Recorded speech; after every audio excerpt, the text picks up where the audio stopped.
এই যেন আস্ত একটা বন বা বাগান, ছাদের উপরে বাগান করার উদ্দেশ্য ছিল সন্তানদের গাছ চেরানো। সেটা এখন হয়ে উঠেছে দর্শনার্থীদের প্রধান আকর্ষণ। এখানে এসে দেখলাম যে টোটাল যতগুলো গাছ দেখলাম যে নিজের একটা ক্লান্তি লাগে।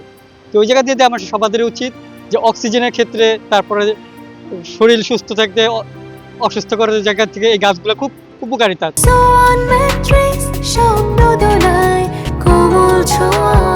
ঘুমের জাদু। বাড়ির ছাদে ছাতিম, হিজল, তমাল, অশোক কি নেই, তবে বিরাট বৃক্ষগুলো নয়, এগুলোকে রাখা হয়েছে বনসাই করে। প্রায় 200 প্রজাতির 2000 দেশি বিদেশি বিলুপ্ত প্রজাতির গাছও রয়েছে নারায়ণগঞ্জের এক চিকিৎসক দম্পতির ছাদ বাগানে। বনসাই বাগানটি শুরু করেছি যেসব গাছ প্রকৃতি থেকে হারিয়ে যাচ্ছে সেসব গাছগুলোকে সংরক্ষণ করা এবং বাচ্চাদের প্রকৃতির সাথে এবং গাছের সাথে পরিচয় করিয়ে দেওয়ার অনুপ্রেরণা থেকেই আমরা বনসাই বাগানটি শুরু করেছি।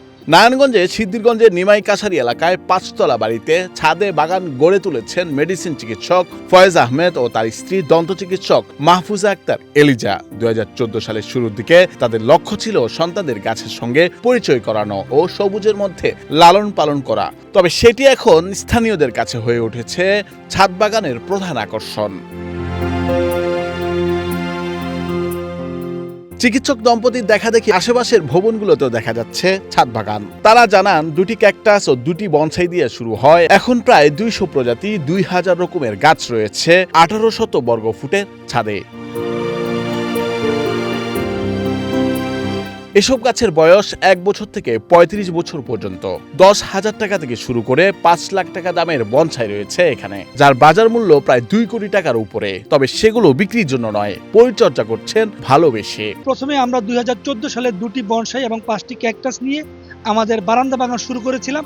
এরপর এই বাগানকে আমরা ছাদে স্থানান্তর করি এবং বনসাই বাগান হিসাবে তৈরি করি। তবে এই বনসাই বাগানে স্বামীর সাথে পরিচর্যায় ব্যস্ত রয়েছেন স্ত্রী দন্ত চিকিৎসক মাহফুজা আক্তার এলিজাও। আসলে বিলুপ্ত প্রায় গাছগুলোকে যেন সংরক্ষণ করে আমরা রাখতে পারি। এখন তো শহর অঞ্চলে অনেক গাছ বিলুপ্ত, তো বাংলার যেসব যেমন পাকুড় বট, বাংলা বট, তেঁতুল, এইসব শহর অঞ্চলে খুব একটা দেখা যায় না। হিজল, তমাল, এই গাছগুলো আমরা সংরক্ষণ করে ছাদে রেখেছি যেন আমাদের ভবিষ্যৎ প্রজন্ম চিনাতে পারি, দেখাতে পারি। বাগানটা এখন স্থানীয়দের কাছে হয়ে উঠেছে ছাদ বাগানের এক আদর্শ চিত্র। তাদের দেখা দেখি আশেপাশের ভবনের ছাদগুলোতেও একই রকম গাছ বাগান দেখা যায় এবং বাগান আসলে দেখতেও খুব ভালো লাগে। বাগানের আসলে অনেক উপকারিতাও আছে। দেখা গেছে আমরা আসলে শহর অঞ্চলে দেখা গেছে যারা থাকি তাদের আসলে অক্সিজেন আসলে অনেক আসলে এইভাবে থাকে। বাণিজ্যিক ও ব্যস্ততম নগরীতে ছাদ বাগান একটি নির্মল পরিবেশ সৃষ্টি করে বলে জানিয়েছেন জেলা কর্মকর্তা।